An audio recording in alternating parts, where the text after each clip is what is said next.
ये कार्यक्रम सत्य घटनाओं से प्रेरित है।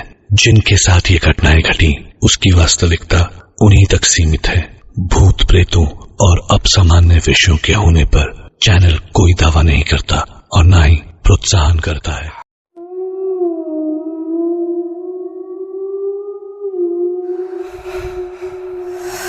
सो हे एवरीवन, कैसे हैं आप सब।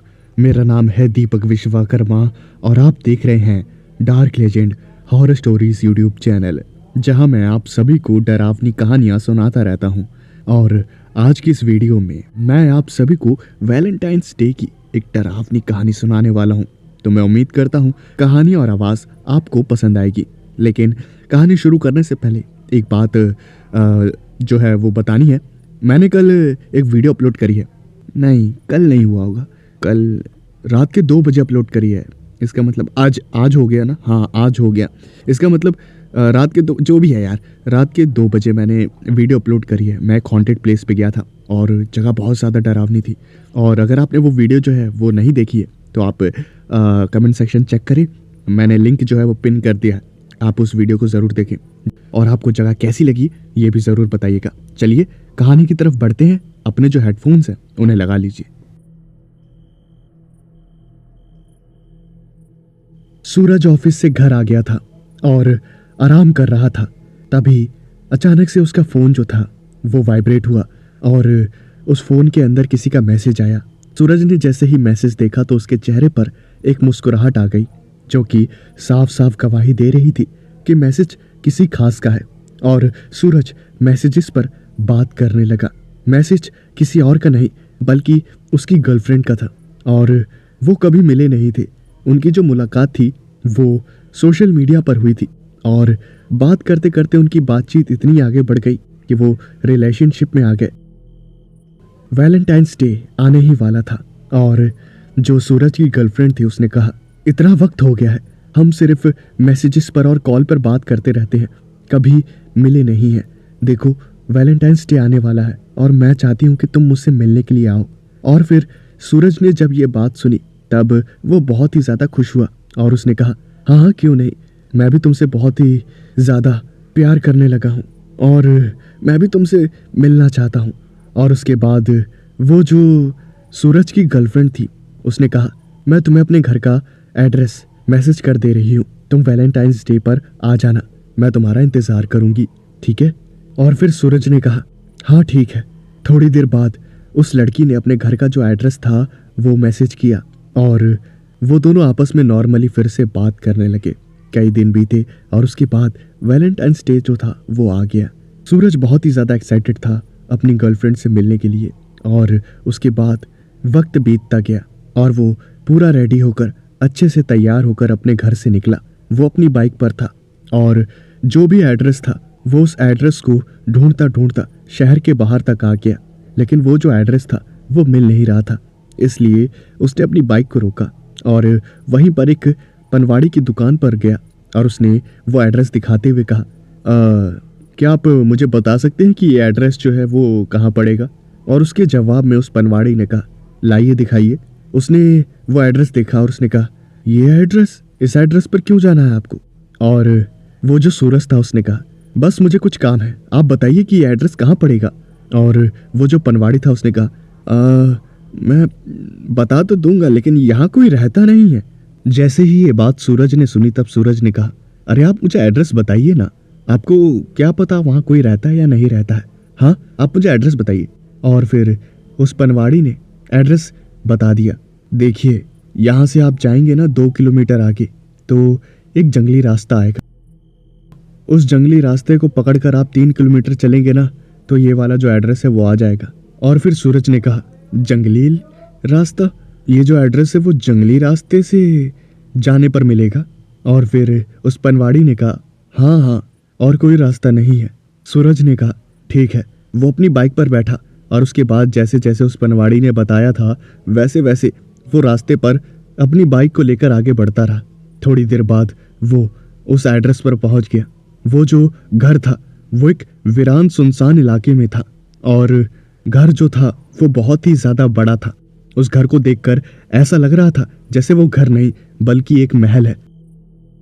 वो महल जैसा घर बहुत ही ज्यादा खूबसूरत था और सूरज को इस बात का तो पता चल गया था कि उसकी जो गर्लफ्रेंड है वो बहुत ही ज्यादा अमीर है। उसके बाद उसने अपनी जो बाइक थी वो घर के बाहर रोकी और सीधा घर के दरवाजे की तरफ बढ़ा।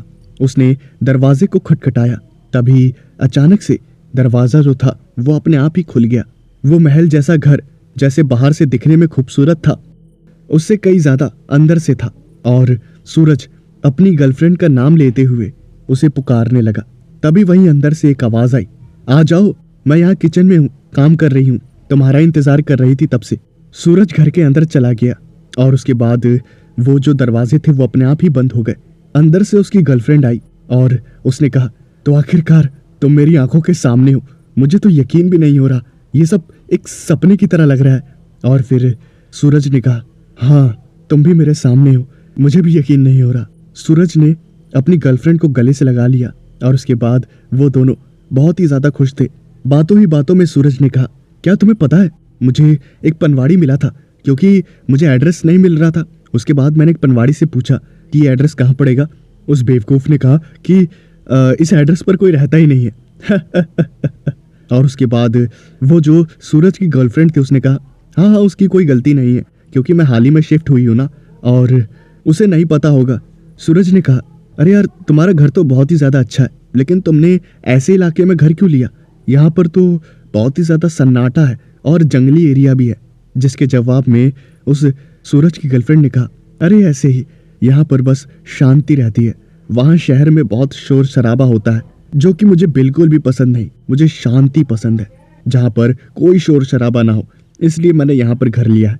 और ये जैसे ही बात सूरज ने सुनी तब उसने कहा, हाँ कह तो सही रही हो, मेरा भी मेन सिटी में घर है, लेकिन वहाँ पर हमेशा गाड़ियाँ गुजरती रहती हैं और शोर शराबे से मेरा दिमाग जो है वो खराब होता रहता है। सूरज की गर्लफ्रेंड ने कहा, अब तुम यहाँ पर बैठो, मैं अभी आती हूँ। सूरज वहीं सोफे पर बैठ गया और टीवी देखने लगा। 10-15 मिनट बाद उसकी जो गर्लफ्रेंड थी वो आई और जैसे ही सूरज ने अपनी गर्लफ्रेंड को देखा तो वो देखता ही रह गया। उसकी गर्लफ्रेंड ने एक नया ड्रेस पहना हुआ था और उस ड्रेस में वो बहुत ही ज़्यादा खूबसूरत लग रही थी। सूरज जो था वो अपनी जो नज़रें थी उन्हें हटा नहीं पा रहा था और ये देखते ही सूरज की जो गर्लफ्रेंड थी वो मुस्कुराने लगी और उसने कहा, क्या हुआ, ऐसे क्या देख रहे हो? जिसका जवाब देते हुए सूरज ने कहा, तुम बहुत ही ज़्यादा खूबसूरत लग रही हो, तुम्हें देखकर ऐसा लग रहा है जैसे कोई स्वर्ग से अप्सरा इस धरती पर उतर आई है। सूरज की गर्लफ्रेंड ने कहा, चलो चलो अब ये झूठी तारीफ मत करो और मैंने खाना बनाया है, खाना खाते हैं चल के। वो दोनों डाइनिंग टेबल पर गए और वहां पर खाना जो था वो सजा हुआ था। खाने को देखकर सूरज ने कहा, क्या इतना सारा खाना तुमने अकेले बनाया है? और सूरज की गर्लफ्रेंड ने कहा, हाँ मैंने बनाया है, अब तुम पहली बार आ रहे थे, मुझे पता नहीं था कि तुम्हें खाने में क्या अच्छा लगता है क्या नहीं, तो मेरे दिमाग में जो जो था मैंने सब बना दिया। और फिर सूरज ने कहा, क्या बात है, तुम तो खूबसूरत होने के साथ साथ काफ़ी मेहनती भी हो, अगर हम दोनों की शादी हो जाए तब तो मेरी ज़िंदगी स्वर्ग बन जाएगी।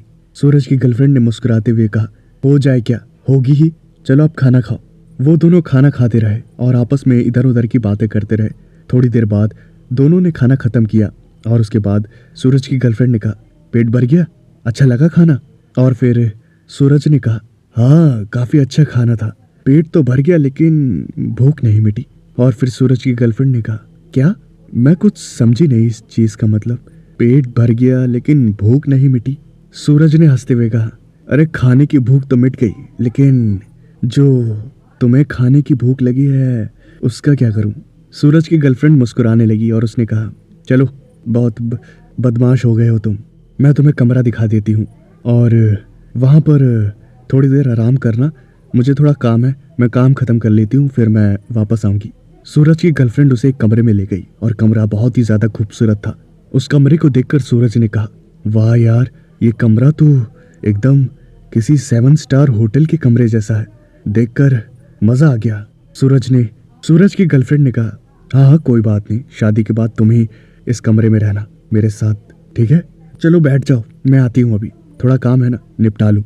ये कहकर सूरज की गर्लफ्रेंड वहाँ से जा ही रही थी, तभी अचानक से सूरज ने अपनी गर्लफ्रेंड का हाथ पकड़ लिया और उसे अपने पास खींच लिया। सूरज ने कहा, अरे कहाँ जा रही हो, रहने दो, मत जाओ, मेरे पास रहो।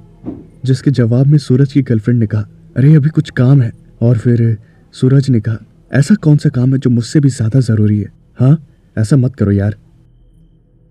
सूरज ने कहा, क्या बात है? हाँ, कौन सा काम है ऐसा जो मुझसे ज्यादा जरूरी है?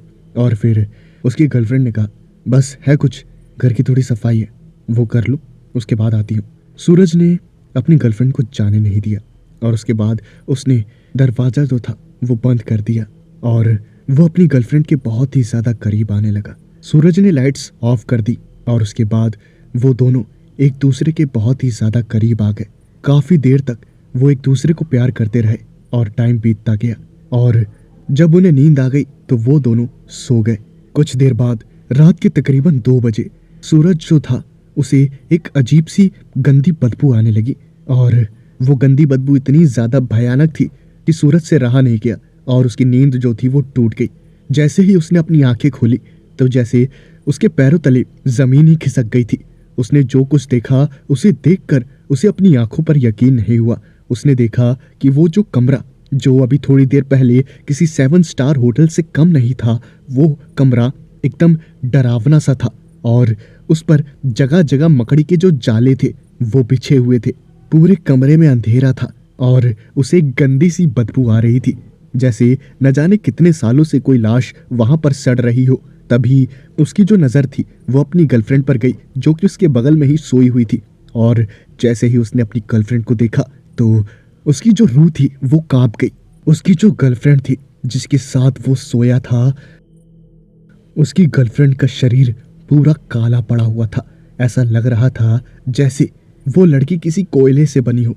वो बहुत ही ज्यादा काली और बदसूरत थी। उसके लंबे लंबे गंदे से नाखून और उसके जो दांत थे वो किसी कुत्ते के दांतों जैसे थे और उसके शरीर में कई जगह कीड़े लगे हुए थे। ये देखकर जो सूरज था उससे रहा नहीं गया और उसका जो मन था वो उल्टी करने का हो रहा था। सूरज वहां से दरवाजा खोलकर बाहर निकला और उसने देखा कि वो जो महल जैसा घर था वो कोई महल जैसा घर नहीं था, बल्कि वो एक खंडहर था जहां पर जगह जगह मकड़ी के जाले और गंदी चीजें पड़ी हुई थी। सूरज ने डाइनिंग टेबल पर देखा तो वहां पर जो खाना था जिसे थोड़ी देर पहले सूरज ने बड़े चाव से खाया था, उस डाइनिंग टेबल पर प्लेटों में कीड़े मकोड़े रखे हुए थे, जिसका मतलब सूरज ने अभी थोड़ी देर पहले स्वादिष्ट खाना नहीं बल्कि कीड़े मकोड़े खाए थे। और ये सब देखकर सूरज का जो दिमाग था वो घूमने लगा और वो वहीं पर खून की उल्टियां करने लगा। उसे यकीन हो गया था कि उसका वहां पर रहना खतरे से खाली नहीं है। अगर उसे अपनी जान बचानी है तो उसे वहां से भागना पड़ेगा। और सूरज ने बिना कोई देरी किए अपने जो कदम थे वो वहां घर के दरवाजे की तरफ बढ़ाए और वो घर से बाहर जाने ही वाला था। तभी अचानक से दरवाजा अपने आप बंद हो गया। जैसे ही सूरज ने ये देखा तो उसे कुछ समझ नहीं आया और वो दरवाजा खोलने की बार बार कोशिश करने लगा। वो अपनी पूरी ताकत से दरवाजे को पीट रहा था और उसके बाद फिर भी दरवाजा जो था वो खुलने का नाम नहीं ले रहा था। ऐसा लग रहा था जैसे उसे खोल पाना एकदम नामुमकिन है। सूरज बार बार कोशिश कर ही रहा था, तभी पीछे से एक आवाज आई, क्या हुआ? कहाँ जा रहे हो? कहाँ जा रहे हो? अभी थोड़ी देर पहले तो मुझसे दूर जाने के लिए तुम मान नहीं रहे थे और अचानक से क्या हो गया? तुम तो मुझसे प्यार करते थे ना। सूरज ने पीछे मुड़कर देखा तो उसने देखा कि वो जो लड़की थी जिसे सूरज अपनी गर्लफ्रेंड समझ रहा था वो अपने असली रूप में वहां खड़ी थी और उसके शरीर में जगह जगह कीड़े लगे हुए थे। और सूरज की गर्लफ्रेंड यानी कि उस लड़की ने कहा, मैं तुमसे बहुत प्यार करती हूँ और अब तुम कहीं नहीं जाओगे, समझे? तुम मेरे हो, मेरे। सूरज ने कहा, मैं तुमसे प्यार नहीं करता, मैं तुमसे प्यार नहीं करता, समझी? तुम इंसान नहीं हो, तुम इंसान नहीं हो। और फिर उस लड़की ने कहा, तुमने मुझसे प्यार किया था या मेरे शरीर से? अभी तक मेरा शरीर साफ सुथरा था तो तुम मुझे चाहत रहे थे और अब तुमने मेरा असली शरीर देखा तो तुम्हें घृणा आ रही है। तुमने मुझसे प्यार किया या मेरे शरीर से? सूरज ने कहा, देखो मुझे जाने दो, मुझे जाने दो, मुझे जाने दो, मैं तुम्हारे साथ नहीं रहना चाहता, मुझे जाने दो।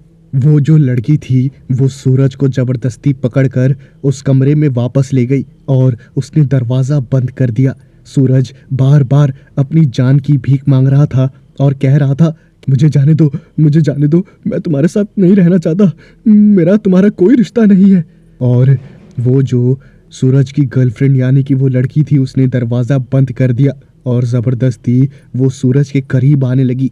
उसे लड़की के शरीर पर लगे हुए कीड़े देखकर सूरज को घिन आ रही थी और वो खून की उल्टियाँ कर रहा था, लेकिन उस लड़की को इस बात से कोई फर्क नहीं पड़ रहा था और वो ज़बरदस्ती सूरज के साथ शारीरिक संबंध बनाने लगी। इतना भयानक और डरावना नज़ारा देखकर सूरज की जो रूह थी वो कांप गई और वो खौफ से बेहोश हो गया। थोड़ी देर बाद उसे होश आया तो उसने देखा कि वो जो लड़की थी वो उसी बिस्तरे पर अंडे दे रही थी और उसने वहां पर लगभग दर्जनों अंडे दिए हुए थे। और सूरज ने जब ये देखा तो वो खौफ से चिल्लाने लगा और उस लड़की ने कहा, क्या हुआ? तुम्हें तो खुश होना चाहिए, तुम पापा बन गए, ये सब तुम्हारे ही बच्चे हैं, समझे तो? और फिर सूरज ने कहा, नहीं, ऐसा नहीं हो सकता, ऐसा नहीं हो सकता, ये मेरे बच्चे नहीं है, ये मेरे बच्चे नहीं हो सकते। थोड़ी देर बाद वो जो अंडे थे उनमें हलचल होने लगी और उनके ऊपर दरारें आने लगी और उस लड़की ने कहा, देखो देखो, तुम्हारे बच्चे आ रहे हैं इस दुनिया में, तुम्हारे बच्चे आ रहे हैं इस दुनिया में, देखो देखो देखो। देखते ही देखते वो सारे अंडे टूट गए और उन अंडों में से एक अजीब से जीव निकले जिनकी जो शक्ल थी वो सूरज से मिल रही थी, लेकिन वो दिखने में बहुत ही ज्यादा डरावने और घिनौने थे। तभी वो जो लड़की थी उसने कहा, बच्चों, भूख लगी होगी, तुम्हारा खाना तैयार है, तुम्हारे पापा, अपने पापा को खा लो और बड़े हो जाओ। वो जितने भी अंडों में से निकले हुए जीव थे वो सूरज के ऊपर टूट पड़े और वो सूरज को कच्चा चबाने लगे। देखते ही देखते उन्होंने सूरज को खाकर उसे जान से मार दिया और आखिर में सूरज का सिर्फ कंकाल ही उस बिस्तरे पर मिला और उस पूरे घर में उस लड़की की हंसने की आवाज सुनाई देती रही।